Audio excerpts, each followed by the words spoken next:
Betsy and Thomas here for the American Intelligence Media. Oh my gosh, did you see who just dropped by? I couldn't believe it. I looked downstairs and said, holy moly. He looks like one of your brothers, though. He's dressed in plaid. Well, that's why I'm in plaid. Yes, I know, the Plaid brothers. I wish y'all could see what I could see, but maybe it's good that you don't. Okay, so you know what I want you guys... You'll introduce who dropped by, but I want to know more about that Bill Priestap. So will you and your really, really smart friend talk about that? I want you to introduce our really, really, really smart friend. Well, Michael McKibben is here, and you know that we talk a lot about Michael McKibben, the CEO of Leader Technologies, but he also has an amazing timeline that everybody out there needs to see. You know, you hear a lot now. I just heard Jay Sekulow say he's going to have to create a timeline. I want to say, dude, go see Michael McKibben's timeline. You won't have to recreate anything. In fact, it's going to have details that you can't imagine. So we need all citizens to get armed. And the way you do is you're going to go down there to that description box and you're going to grab that link and you're going to start looking through it and you're going to see the timeline of corruption that Michael has put together. And it's because of that timeline that we went to him to ask him what we didn't see. Conservative Treehouse, who's done an amazing job, but we still didn't see it. We wanted to know, what is Bill Priestap's pedigree? Michael, what did you find out? Well, first of all, it's great to see you guys. Thanks for your hospitality. And I think I first heard his name in one of your past videos and had not focused on him and really didn't know anything about him. And I did read what the Conservative Treehouse had put together, which is really fantastic stuff, and then wondered if there was anything else. And so what, and Betsy, I need to correct you, that is not just my timeline. That is a collaborative effort of a lot of people who have put time and energy into that timeline. So it is definitely a community thing, and we've recently added some of your videos in as well. So, but related to Bill Priestap, the question we always ask when we look at these corrupt players is, what's their background? And we've learned over time that the public information that these folks put out is very telling about their background, about what they're up to, who they're associated with, and what their agenda is. And so we've learned that all we need to first do is start gathering information about them and then let that information tell us what it wants to say. And so a lot of the information certainly raised questions about his motives at the FBI and especially in counterintelligence. But one of the first things that popped out as we were looking at his background is his resume had lots of holes in it. And usually our experience is that means they're hiding something. So, but we don't always know what, and sometimes we can't figure out what. But in Mr. Priestap's background, one of the interesting things is it never discloses actually where he went to university. It says he got a degree in education and in business, but the FBI biography and the other published biographies never say where he went to school. So that we just put that kind of on the shelf and didn't know what to make of it. But we did start seeing that he had associations with Harvard. So we started looking at the Harvard Crimson publicity about him and his wife. And it was exploration of his wife's background that really took us in a new direction that had not been previously published. So that began to open up a whole new vista of explaining who he is and what his possible motives are. Why should we care? Why should we even care about Bill Priestap? Wait, Betsy, I care. Because I get to slap myself on the back and say, you were right again, Thomas. Who nailed this guy before anybody else? Who said from the beginning, even when Comey was when he still had a job, remember when Comey still had a job? And I said, and we said, that it would be the head of the counterintelligence department of the FBI who would then have his underling, his top lieutenant, who would be the fall guy, and they would use the excuse of national security, not only for the Carter Page dossier, but also for the George Papadopoulos. Papadopoulos. No. So both of those, Comey used both of those. And so, Comey, in his testimony before he was fired, remember, he was fired for being a bad person. And so Trump was right. So he said, I can't answer that. I don't know. I can't tell you because Bill Priestap, the head of the FBI counterintelligence, told me I couldn't. So that was the distinction between being under investigation as a prosecutor and then having it be a counterintelligence operation. Correct. Right? It wasn't an investigation. It was an operation. And Right. I said from the beginning they would use national So security. Comey was as the parsing issue. words as Correct. unscrupulous attorneys typically do. Absolutely. Okay, now, boys, you can't talk over each other or the I'm sorry. listener can't hear. Sorry. But I like doing that. And by the way, welcome, Michael, and thank you. You're going to come and do some things in the studio with us tomorrow. So It's great to be here. people will get to see your beautiful face again. And then we're going to do some audios and we're going to talk about these things because things are popping in Washington, D.C. It's like popcorn, Trump has put the heat on, and those little kernels, every once in a while, one of them just explodes, like Susan Rice exploded and pointed at Obama and said, he's the criminal. He knew all about the dossier. He and Comey. And by the way, I want to clarify something. When I told you that there was a representative from the DNC at that meeting, I was referring to Sally Yates, because Sally Yates led the resistance. And also, I want to point something else out. Mueller's investigation, every lawyer from WilmerHale still has, to this day, though they don't even work for the government, a top secret security clearance. So they all have access to everything, but others don't. Hang on. That's not the way top secret clearances work. I know, as it's far not as I supposed to. understand. They only get a clearance for the project they're on, right? That's what it's supposed and to when be. that project is over, that goes away, right? Correct. So how can they have a permanent clearance? These are the permanent fixer lawyers in Washington, D.C., so that they can handle any case at any time in any federal court, whether it be a grand jury impanelment or whatever, whether it be any attorney general office in the country, especially New York. And these people they stroll in and they can do whatever they want because they already have pre-clearances. It's kind of like... So what authorization, what authority are they citing when they make that claim? Is this some executive order that occurred in the last 8 years or what? Hillary Clinton still has an active top secret clearance. So does Bill Clinton. And previous presidents can see the daily intelligence wrap-up that was first done, though it's always been offered. It was first done by Daddy Bush, and then we know that it's going to Valerie Jarrett's fortress, which is an excuse for Barack Obama's house down the street from the White House. It's going there too. So Valerie Jarrett and the whole Obama team gets the presidential. I don't get that. Intelligence as a report. lay guy, I mean, I know you had a top secret clearance. What I don't get is why somebody, by virtue of the fact that they used to be a top official, can continue to get that kind of intelligence. I don't Because get that. corporate intelligence runs 65% of intelligence in America, and that's federal, almost all of it. So what I'm talking about is this is the most corrupt system that you can imagine, and then there are lawyers on top of that. And as you were talking about lawyers, it's as bad as you said and worse, as we hope to continue to speak about. So Bill Priestap, under the guise of national security, got to do whatever he wanted. He got to tell Comey, supposedly, which is a lie because Comey's his boss, you can't ask me because I'm doing a top secret national security investigation that I can't tell you about because it's a black ops operation. That's a lie. And of course, just because you called it an operation instead of an investigation, that doesn't cover you either. Well, here's what we found that disqualifies him. And this is all public information.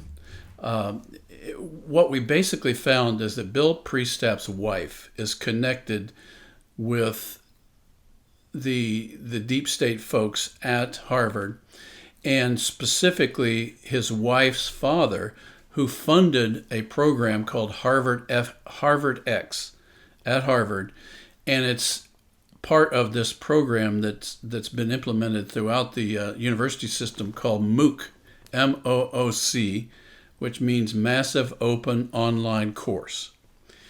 And basically, to cut it short, it's the university version of Common Core. And as we now know, Common Core was just another attempt to federalize education K through 12. Well, this does the same thing in the university, higher education. And Harvard X is one of the leading offers that has been developed at Harvard to basically push federal control of university curricula, and by creating curricula that are pushed out to the other universities for free. So again, it's this lure of free. So Priestap's father-in-law is one of the chief funders of Harvard X, and the Harvard Crimson revealed just recently that Facebook's former chairman and one of its largest investors, James W. Breyer, is also a funder and chief promoter of Harvard X.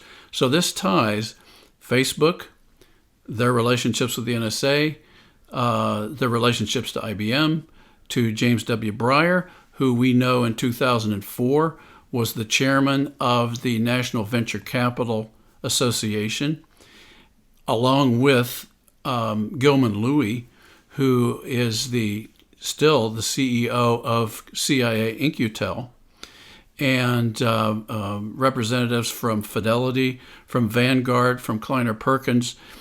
They're all associated together. So this ties Bill Priestap with that whole agenda to basically take over and weaponize social media, and tie all of their operations to IBM. So what it does, related to this Mueller investigation, is it certainly disqualifies him from being a neutral party, given the way these parties are so rabidly anti-Trump. That the idea that they are unbiased is laughable. Now, every time you say Harvard, I think Larry Summers. Does he fit into this? Well, yeah. We looked at the resume of Priestap's wife, who graduated from Harvard College, which is the undergrad portion, in 1999.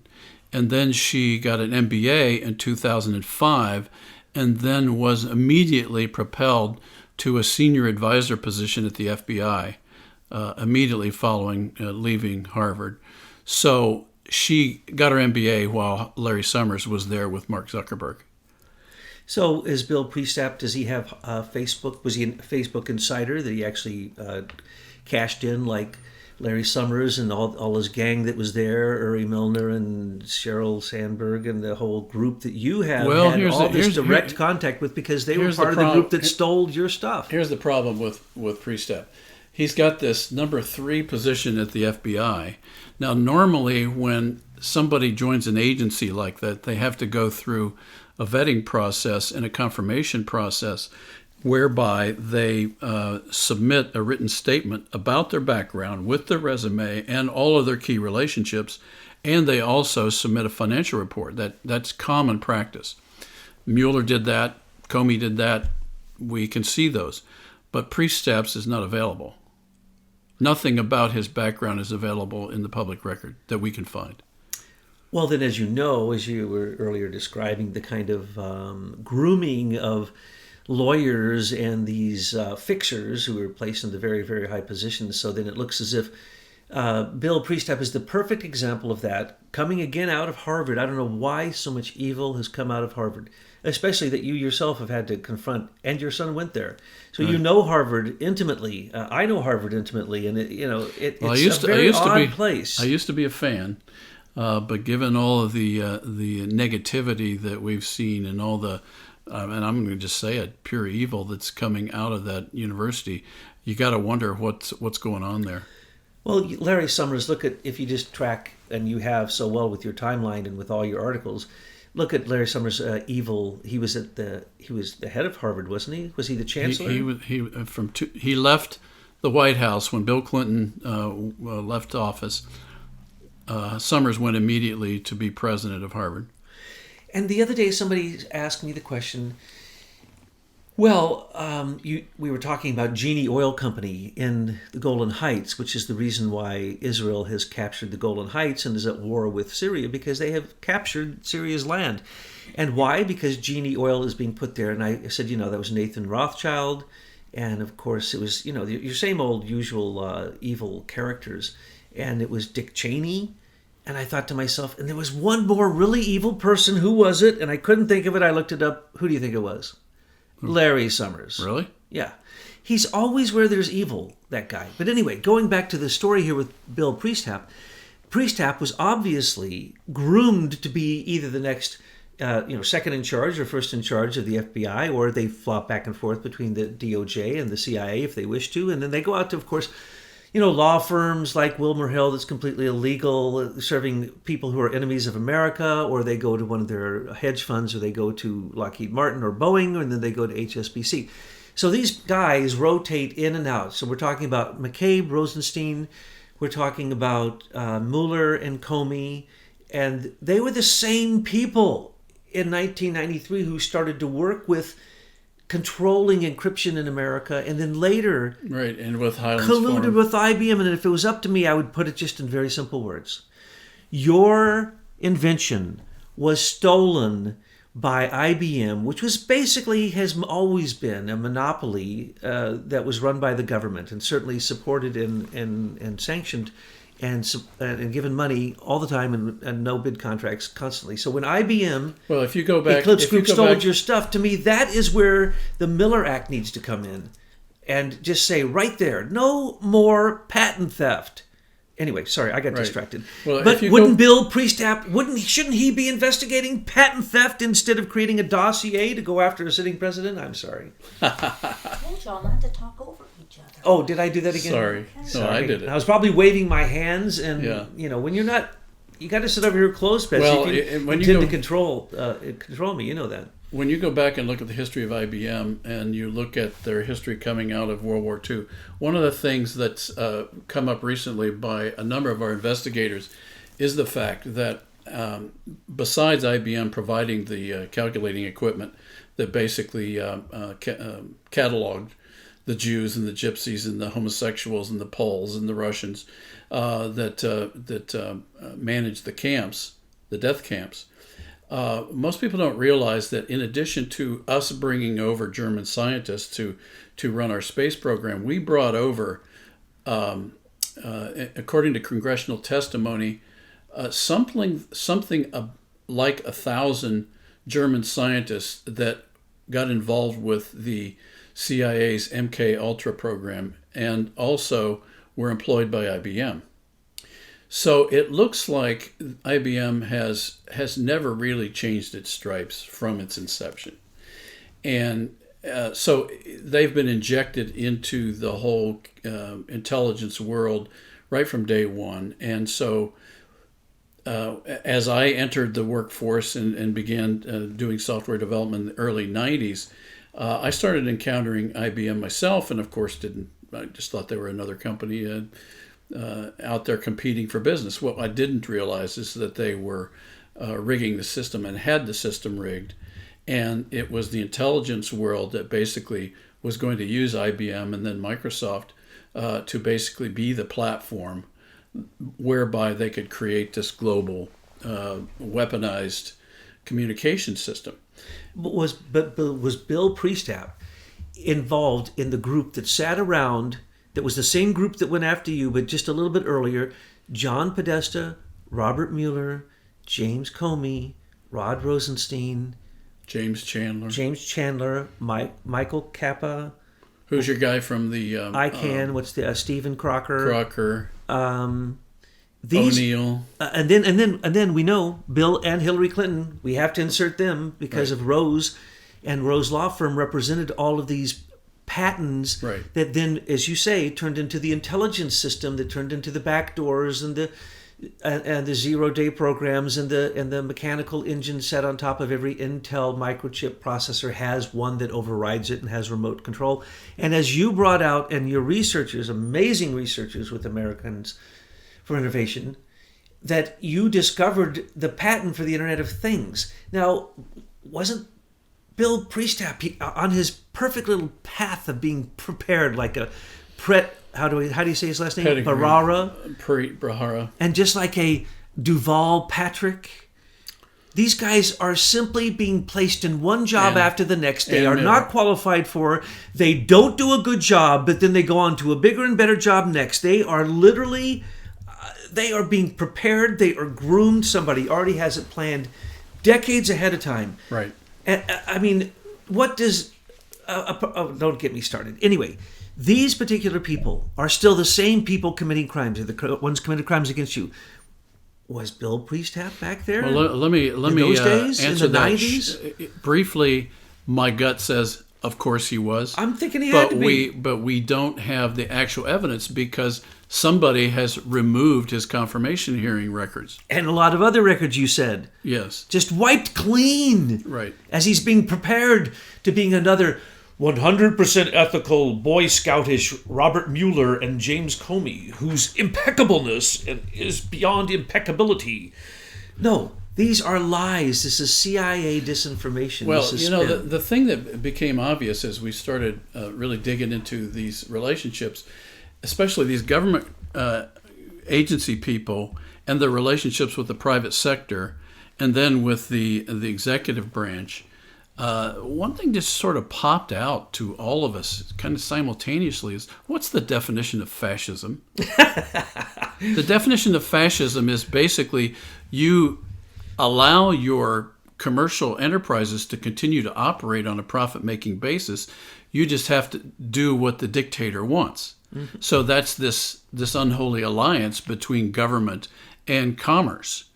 And so what we started seeing is that's what we're looking at here. We're seeing IBM, and we're seeing Cisco, and we're seeing later Google and Facebook, all allied with our government agencies in what they call public-private partnerships, and where all of their contracts specify something called COTS, which is commercial off-the-shelf software.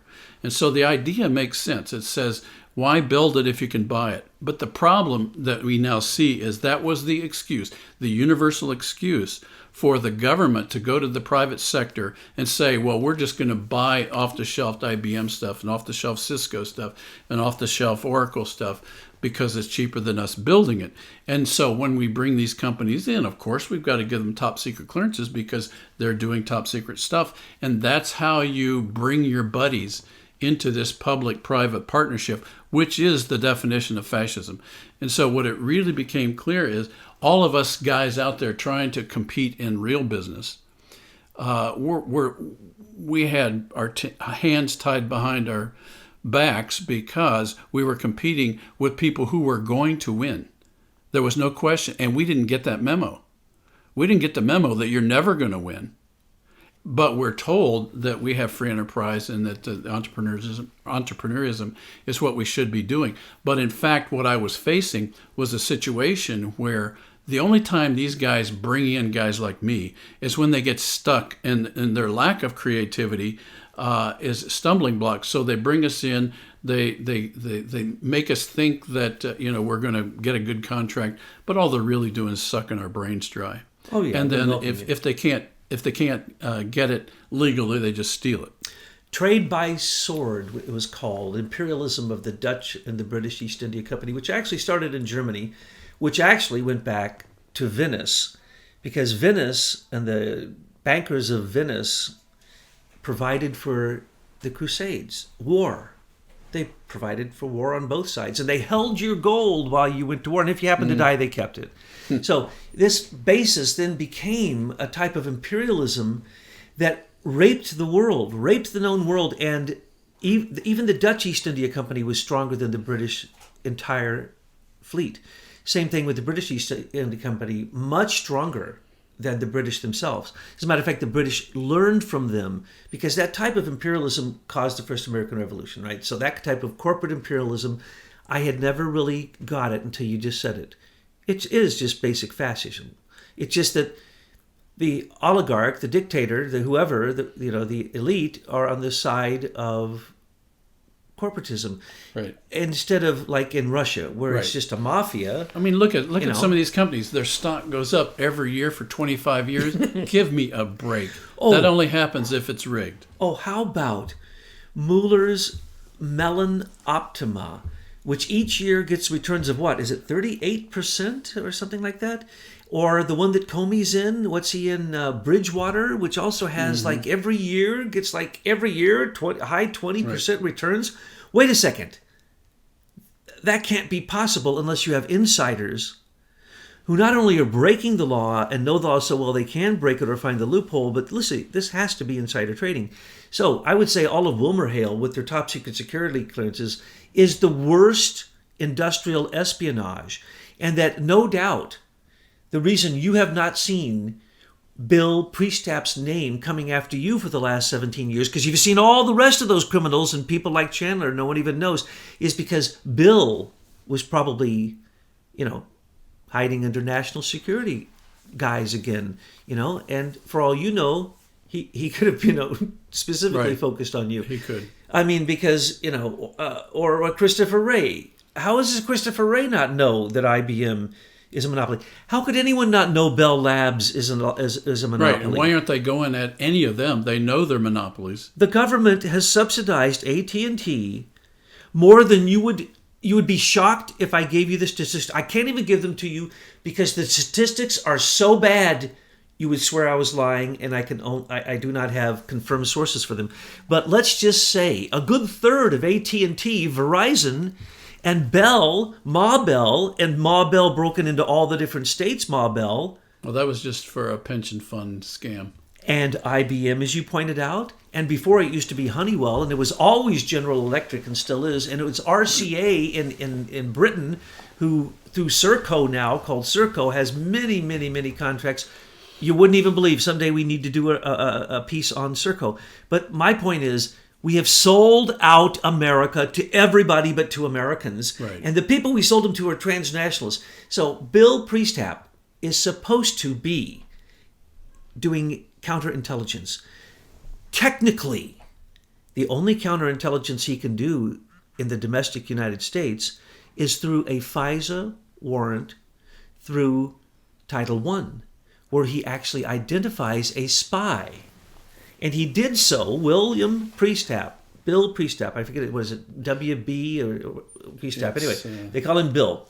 So Bill was certainly part and signed to get these warrants against Carter Page, saying he was a true Russian spy working with Trump camp. What a joke. But during the same time, he had 10 spies who were working in conjunction with Vadim Mikorin through the Putin-ran Rosatom branch of TENAM in America. 10 spies, one of them who said she was one step away from Hillary Clinton, especially during the time she was Secretary of State. Well, Bill Priestap would have been protecting them. How come in the IG's report there are no FISA warrants that are actually requested by the FBI or the Counterintelligence Department in their last audit, which was pointed out by the Inspector General in December 15, 2016? Here's the other question I have related to accountability. When the FISA court was set up, as far as I understand, the only person that this court had to report to was the Chief Justice of the Supreme Court. And so my question is very simple. Where in the heck are the accountability mechanisms, and why isn't anybody talking about that related to all these approvals? They failed completely their IG report, which was given in December of 2016. I've read it. It's very damnable. And it says that the FBI basically pulled no warrants. So I don't know how they pulled a warrant on Carter Page that didn't appear in that report. But later, they had to answer to the report that they were non-compliance, both in 702 international FISA court warrants and in Title I domestic ones, and in all other cases of all other forms of FISA requests for warrants. Complete non-compliance domestically and very bad internationally. What happened? They had to write a response stating what they were going to do about it. So they did. That's called the 99-page response. And that was written because they had such a bad IG report. And in there, they mentioned that Admiral Rogers, Mike Rogers, had requested an audit of the FISA court. And so there's an amazing story going on. This is the best espionage story ever told in history. But what I'm trying to get at is the corruption in the FISA court is so profound that, as you say, that no one questioned that. Here's what happened. Because, I didn't realize it till you just said it, the Chief Justice of the Supreme Court must be corrupt to allow the FISA court to continue what it's doing and not intervene in what we've already now seen. No accountability. None. Matter of fact, it has to be slanted. So, we know that they're completely crooked. We know that the DOJ and the Department of Justice and the FBI completely corrupt. We know that now John Brennan, the CIA, also in on the dossier, completely corrupt. So what does Trump do? He writes that executive order that declares a national emergency for all these freaking criminals. Right. And says he's going after them. Brilliant. And I believe he's using U.S. Marshals and the Treasury Department, the U.S. Intelligence Analysis Department of the Treasury, which I've said from the beginning, and that's what he is doing. He's freezing funds and stealing funds of criminals to manipulate them to either go along with the rule of law or just get out, or he's going to close down even more. He'll simply take your offshore funds. And then all the career politicians in major positions in D.C. will leave, because as soon as they grab their offshore funds, you're going to watch politics crumble. Well, you know, we've brought up a number of issues here, and one of the things that we have tried to do in looking at how do we fix our issue related to the theft of our technology, but also look at how do we restore a republic, is we've realized that, you know, the whole system of the law system in our country is completely corrupt. And as an engineer, whenever you build a building, if you have a bad foundation, you might as well just tear the building down, because it's not worth anything. You can't fix a building with a bad foundation. So that issue aside, I think that there's some major changes we need to make in the way our law works in this country, in the way we interpret the Constitution. But besides that, one of the brilliant mechanisms that the founders had was the idea that we have to have a free press that'll hold the powerful accountable. That has obviously been bought out. The same Nazi fascist corporatists have bought the mainstream media, so they're a propaganda mouthpiece. They're not holding anybody accountable. So we need to see a new, robust, free press develop in this country. So what we looked at is how could we use the money that's owed us from the 17 years of free use of our technology, which has now been proven to be the Internet of Things, which has been weaponized. How do we turn that around and, as you say, raise our level of consciousness and stop with this weaponization of all of human creativity in this country, raise to a new level where we're actually promoting goodness, and at the same time implement a free press where the powerful truly are held accountable. And so what we've written is something called the Miller Act, the Miller Act request. And basically, the Miller Act is a mechanism that was passed by Congress to allow contractors who have supplied value to the government to get paid when they haven't been paid. And our number is well into the multiple trillions of dollars when you actually look at the damages that have been done to us. We're willing to take that cash and pump that back into developing a truly free press that would then give us some accountability mechanisms that could heal or at least could expose when human beings are have the tendency to be corrupt, and can help right this ship. And so that's one of the things that I want to talk with you guys about more tomorrow. Well, I think you're quite right. Citizen journalism and investigative journalism has fallen to the alternative news media. So what we have here is, a guy like a Bill Priestap who can completely avoid anybody investigating or knowing anything about him. He's just a spook who ends up taking over an agency, and they say that he's just this, wonderful Boy Scout. So what we see is we need to do exactly what you said. We need to disrupt the monopolies, the racketeering that went on with IBM and social networking, and turn that all the way around. And we're going to have a video, I think, tomorrow on that, where we're going to talk about the Miller Act and how that relates to leader technologies. But with what we're talking about today with Bill Priestap, well, I think it's just an amazing example, a perfect example of the necessity that we have right now to transform what we have as these monopolies and have been supported by tax dollars that have been weaponized, and we need to turn those into what you intended to have, which was a social networking where information was free and where information liberated us.